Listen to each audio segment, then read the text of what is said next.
Salut les amis, c'est William, bienvenue dans cette nouvelle vidéo dans laquelle j'aimerais vous donner un plan d'action en 6 étapes pour réussir à structurer et construire votre prise de parole en public.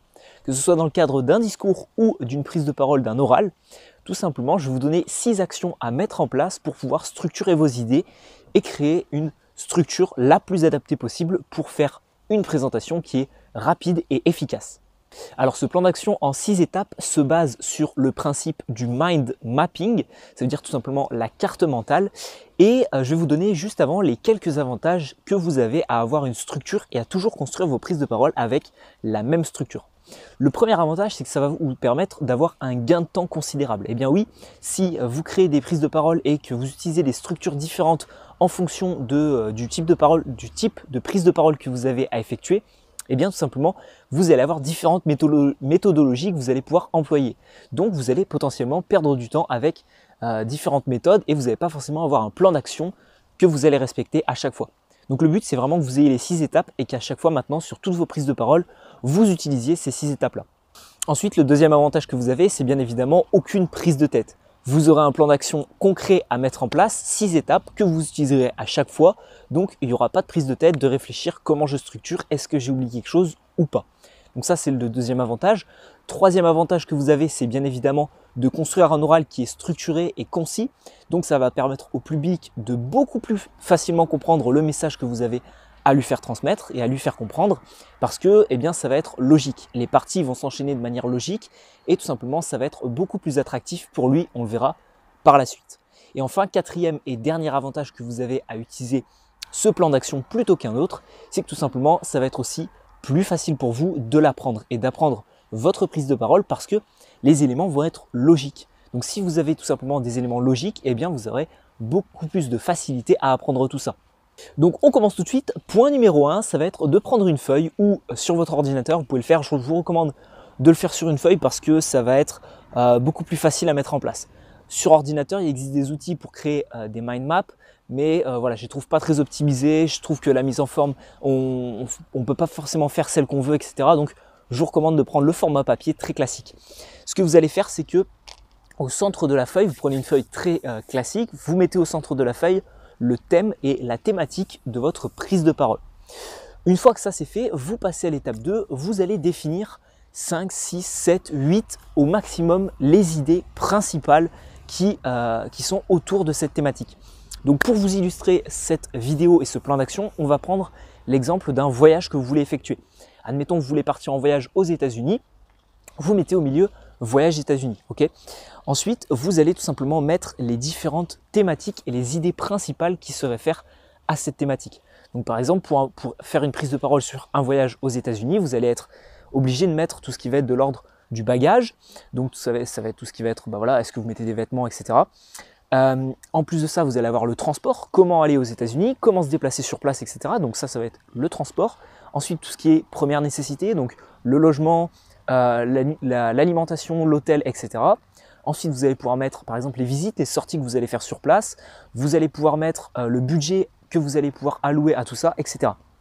Donc vraiment, vous mettez le maximum d'informations et le but, c'est de vraiment mettre tout ce qui vous passe par la tête avec à chaque fois sur des grandes thématiques. Pas des petits détails, mais vraiment des grandes thématiques et le maximum possible. On verra par la suite que tout simplement, vous n'allez pas parler de toutes ces thématiques-là lors de votre prise de parole, mais qu'en tout cas, il va falloir les mettre sur le papier. Donc ça, c'est la deuxième étape. Ensuite, troisième étape, je jette juste un petit coup d'œil pour avoir vérifié de ne rien oublier. Voilà, vous allez en troisième étape détailler chacune des idées. Donc on reprend l'idée des États-Unis, vous partez en voyage, vous avez la branche idée principale budget, et dans cette branche de budget, tout simplement, vous allez avoir le budget du transport, vous allez avoir le budget des sorties, vous allez avoir le budget sur place des premières nécessités, l'hôtel, l'alimentation, etc. Vous allez avoir un budget peut-être de secours de côté que vous allez pas forcément utiliser, mais que s'il y a un problème, vous allez pouvoir l'utiliser, etc. Donc vous allez en fait détailler toutes ces petites branches avec d'autres petites branches sur votre carte et vous allez commencer à remplir un petit peu toute la feuille. Quatrième étape de ce plan d'action, vous allez définir quelles sont les parties les plus intéressantes. Alors pas forcément pour vous, peut-être pour vous à expliquer, mais en tout cas, qu'est-ce qui pour le public est le plus intéressant à connaître. Donc vous réalisez une prise de parole sur comment voyager aux États-Unis, eh bien, qu'est-ce qui va être le plus intéressant de savoir? Est-ce que ça va être le budget? Est-ce que ça va être le transport? Est-ce que ça va être les activités sur place? Est-ce que ça va être les bagages, etc. Donc, vous définissez ça en fonction du public et vous essayez de vous mettre à la place du public. Prenez également en considération ce que vous avez le plus envie de raconter et là, vous serez le plus à l'aise de raconter certaines choses. Parce que si vous prenez que l'opinion du public comme base pour définir vos différentes parties, mais que vous n'avez pas envie de raconter telle ou telle chose, eh bien là il y aura un petit désaccord. Donc prenez l'avis du public en numéro 1, mais également en fonction de ce que vous voulez raconter. Et ce que je vous recommande, c'est que donc du coup vous avez 6 ou 7 grandes thématiques, vous allez en choisir 3 ou 4 maximum. Et ces 3 ou 4 seront tout simplement les 3 ou 4 grandes parties de votre prise de parole. Suite à ça, étape numéro 5, vous allez créer des liens entre ces différentes parties, des liens logiques.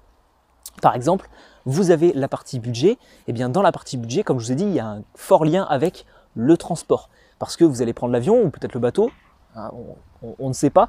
Vous prenez, admettons, l'avion, si vous réservez ça en amont ou si vous réservez malin, vous allez pouvoir tout simplement économiser de l'argent.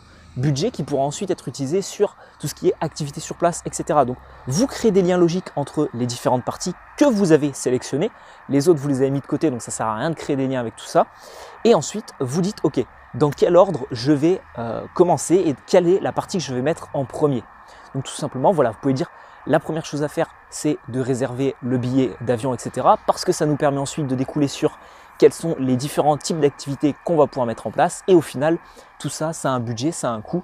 Donc, dernière partie, budget.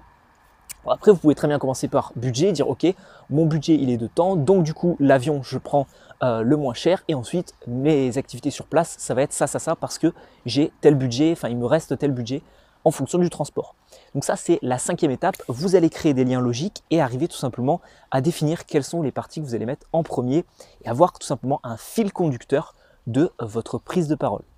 Alors là, vous allez me dire, oui, mais William, du coup, j'ai fait un travail sur d'autres parties et au final, je les ai mis de côté et je ne vais même pas les utiliser dans ma prise de parole. Ne vous inquiétez pas, c'est justement la 6e étape, le petit bonus, la cerise sur le gâteau que vous allez pouvoir mettre en place. C'est-à-dire que, admettons qu'il y ait une partie que vous voulez vraiment évoquer, admettons la partie bagage pour reprendre notre exemple, qu'est-ce qu'il faut mettre dans son sac, combien de bagages il faut avoir, etc. Et bien, tout simplement, ce que je vous recommande, c'est que vous avez fait un travail là-dessus, vous avez détaillé ce point-là, vous êtes embêté vous avez pris du temps pour ça. Donc ce que je vous recommande, c'est de par exemple faire une diapositive bonus, on l'avait déjà vu dans certaines vidéos. Vous allez prendre les informations qu'il y a ici, vous allez faire un petit bonus et si il y a une personne du public qui vous demande mais alors quel type de bagages qu'il faut prendre, etc. Qu'est-ce que vous conseillez de mettre dans sa valise?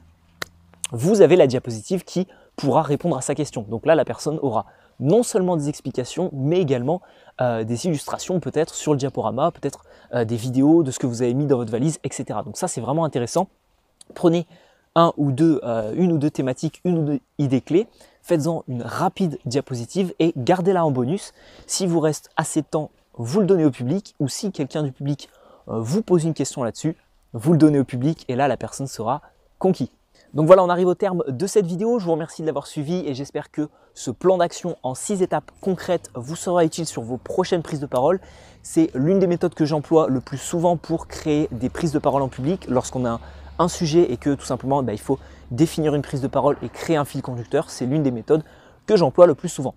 Après, il y a d'autres méthodes qui existent, notamment la méthode des post-it. Je parle de tout ça sur la formation « Construire un bon diaporama » qui se retrouve sur mon blog.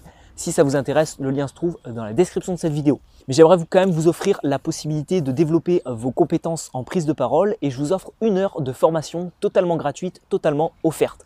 C'est une série de 5 vidéos qui m'a pris du temps à tourner et que j'ai tourné dans le but de vous aider et de vous former gratuitement sur le sujet de la prise de parole en public.